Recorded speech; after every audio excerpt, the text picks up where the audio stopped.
आलोचना है धान उठा बर्तमान स्वाभाविक है स्मूथली बर्तमान प्रोक्योरमेंट चली आज पर्यंत 14 लाख मेट्रिक टन धान उठी सारा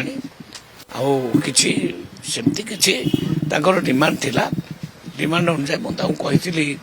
अफिसर मान सहित बसतु एवं काली अनेक डिमांड भी मानि नहीं कस्टोडी मेन्टेनान्स 3 मास आम से जो मागुला 3 मास भी ऑर्डर हो ट्रांसपोर्टेशन पैसा किसी बढ़ाई कहते से विषय आम कथा देचु आम से विषय चर्चा आलोचना करू से बुझू एवं आमको जो गोटे दुटा डिमांड अच्छी सरकार पूरा विचार कर कथा शुणला आंदोलन फांदोलन किसी उठुचे पूरा धान उठला लिफ्टिंग ना ना ना एमती किसी ना से उठला